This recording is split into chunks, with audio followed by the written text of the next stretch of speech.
Har bir ota-ona farzandini xavfsizligini birinchi o'ringa qo'yadi. Biz yotoqxona tizimida xavfsizlik masalalarini qanaqa ko'rib chiqqanmiz? Xuddi ota-onalar singari biz uchun ham xavfsizlik muhim.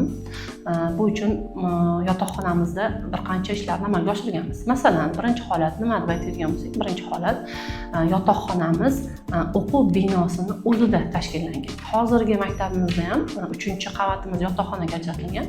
Yangi o'quv binomizda ham 4-qavat to'liq 1200 kvadrat metr joydagi joy 4-qavatimiz to'liq yotoqxonaga ajratilgan. Ya'ni o'quvchi yotoqxonadan foydalanish uchun boshqa binolarga borib yurmaydi.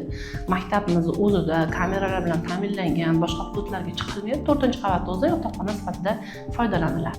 Ya'ni yotoqxona o'sha o'zimizda binodan chiqmagan holda o'zimizda yotoqxona tashkillangan. Endi ikkinchi holat qizlar va o'g'il bolalar taraflari bir-biridan batamom ajratilgan. Hozir aytganimdek binoning 4-qavat yotoqxona bo'lsa, o'rtasida devor to'siq bilan o'g'il va qiz bolalar tarafi to'liq ajratilgan. O'g'il bolalar binoning o'ng tarafdan kirib chiqadigan bo'lsa, qizlar chap tarafdan kirib chiqiladi. Ya'ni bir-biriga bog'liqlik tarafi yo'q. Bular bir-biridan batamom ajratilgan. Bizda yotoqxona kechki ovqatini soat 6 dan keyin beriladi. O'z darslarimiz shu 5-6 ga borib taqaladi. 6 dan keyin kechki ovqat beriladi. Ovqatlanishdan keyin yigit va qizlarimiz, ya'ni o'quvchilarimiz yotoqxona binolariga kiritiladi, xonasiga kiritiladi. Shundan keyin kiritilgandan keyin eshiklar qulflanadi. O'g'il bolalar tarafi ham, qizlar tarafi ham eshiklar qulflanadi. Shu bilan tashqariga o'quvchilar chiqarilmaydi va bunga ehtiyoj ham yo'q. Sababi o'quvchilarga kerak bo'lgan, zaruriy bo'lgan holatlar hammasi yotoqxonaning o'zida hal qilingan. Yuvinish xonalari deymizmi yoki dars qilish xonalari to'liq shu 4-qavatning o'zida hal qilingan. Masalan, o'g'il bolalar tarafida 6 ta, qizlar tarafida 6 ta sinf xonalari bor. Ya'ni uxlash xonalaridan tashqari dars qilishlari uchun qulay bo'lgan shunaqangi sharoitlar yaratilgan. Ya'ni tashqariga chiqishga hech qanaqangi ehtiyoji yo'q o'quvchilarning. Endi navbatdagi 3-holat bo'ladigan bo'lsak, yotoqxona uchun nazoratga kimlarni qo'yamiz? Odatda biz bularni komendant deb aytamiz. Biz to'g'riroq qilib aytib, komendant ustozlar deb aytamiz. Sababi komendantlik uchun biz ustozlarimizdan foydalanganmiz. Ya'ni oliy ma'lumotli ustozlarimiz, xususan bu yilgi holatda oladigan bo'lsak, o'g'il bolalar tarafida 2 ta kimyo ustozimiz komendant ustoz sifatida nazoratda yordam berishdi bizga. Qizlarimiz tarafida bo'lsa, bizdan direktorimiz qizlarni nazoratini ushlab berdilar. Ya'ni bu nima demoqchiman? Kunduzi dars o'tgan ustozlari, sinflarda dars bergan ustozlar yoki tarbiya bilan shug'ullangan ustozlarimiz kechqurungi nazoratga qolishganda o'quvchilar tarafidan hech qanaqangi ortiqcha harakatlar amalga oshirilmasligini ko'rdik. Ya'ni o'qituvchini haybati deymizmi, siri deymizmi, saqlanib qoldi va kechki muhitda ham bu o'zini ta'sirini o'quvchilarga juda ham ijobiy ta'sir ko'rsatdi.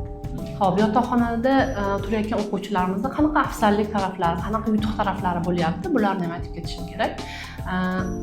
Shuni solishtirib ketsak yaxshiroq bo'ladi. Ya'ni uydan qatnab o'qiydigan o'quvchilarimizni, yotoqxonada turadigan o'quvchilarimizni holatlarini solishtirib taqqoslab ketsak, menimcha to'g'ri bo'ladi. Xo'p, masalan, uyga borib, uydan qatnab o'qiydigan o'quvchilarimiz to'g'risida gaplashadigan bo'lsak, ularda xohlaymizmi, xohlamaymizmi, muhit o'zgaradi. Ota-ona hamma sharoitni yaratib berishi mumkin. O'quvchiga alohida xona, oziq-ovqati, ishdan ozod qilish, hamma sharoitni yaratib berish mumkin, lekin muhit yaratish qiyin bo'lyapti. Ya'ni muhitni yarata olishmayapti.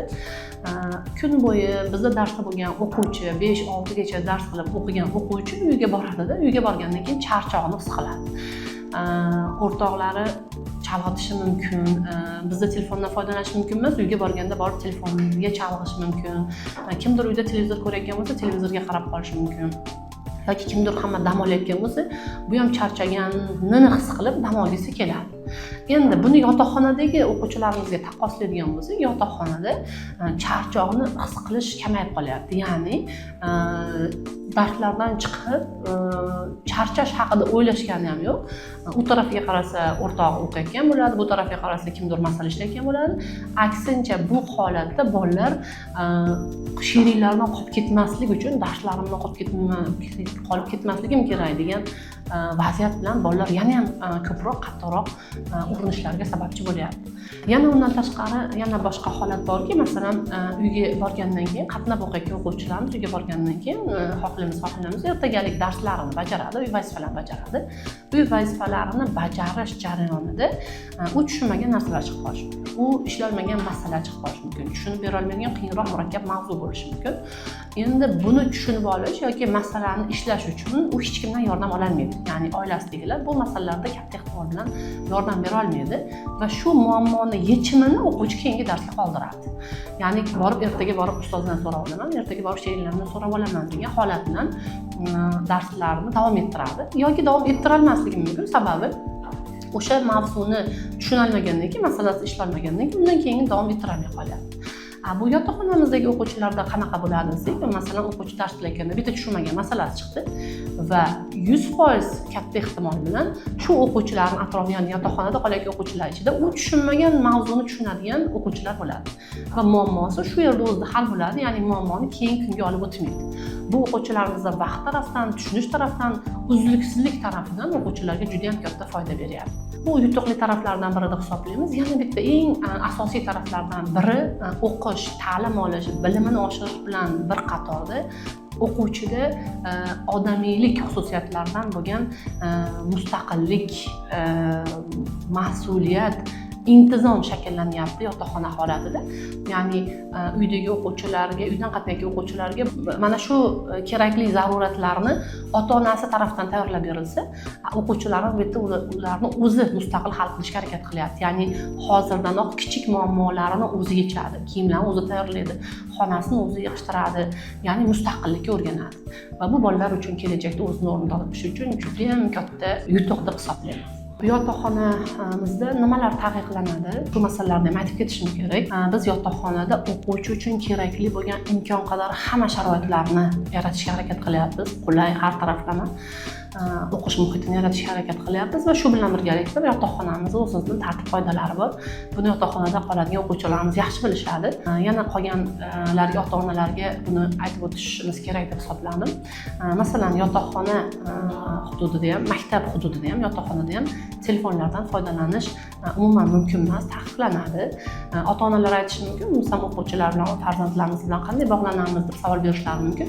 Bu uchun yotoqxona o'quvchilari uchun ota-ona bilan bog'lanishga telefonlar joriy qilingan. Bundan bemalol farzandlari bilan ma'lum bir vaqtlarda hol-ahvoldan so'rab foydalanishlari mumkin bo'ladi. Hop, ikkinchi holat, yotoqxonadan so'roqsiz ketish mumkin emas, tashqariga chiqish mumkin emas. Bu qat'iyan taqiqlanadi, chunki javobgarlikni biz o'zimiz bo'ynimizga olganimizdan keyin bu tarafni ham qattiq nazoratga olamiz. Keyingi holat, yotoqxonada bir-biriga nisbatan hurmatsizlik qilish, o'quvchilar tomonidan janjallashish kabilar umuman mumkin emas. Shunaqa holatlar kuzatiladigan bo'lsa, yengil holat bo'lsa yotoqxonada, jiddiyroq holat bo'lsa maktab bilan tuzilgan shartnomamiz bekor qilinadi. Xulosa qilib aytadigan bo'lsak, yotoqxonamizni qoidalari biroz qattiqroq o'xshaydi, lekin bu orqali o'quvchini intizomi shakllanadi. Kelajakda nimadir ishni oxiriga yetkazish uchun unda mas'uliyat, majburiyat kabi holatlar shakllanadi, bilim tarafidan o'sadi va biz shunga to'sqinlik qiladigan hamma narsalarni hozirchalik o'quvchiga mumkin emas deb hisobladik. Masalan, telefon masalasida ham ayrim holatlarda e'tirozlar bo'lishi mumkin. Ota-onalar tarafidan emas, o'quvchilar tarafidan e'tirozlar bo'lishi mumkin. Telefon hozir raqamli dunyo, telefondan foydalanmaslik o'zi xato degan fikrlar bo'lishi mumkin. Biz telefonni to'liq batamom inson hayotidan chiqarib tashlash kerak deb hisoblamaymiz. Shunaqa aytishimiz mumkinki, vaqtinchalik tanaffus, ya'ni telefondan tanaffus qilish hozir o'quvchilarimiz uchun zarur deb hisoblaymiz va mana shu tartib qoidalarimizga amal qilgan o'quvchilarimizni yotoqxonada ham nazoratda o'qishlarini davom ettirishlariga yordam beramiz.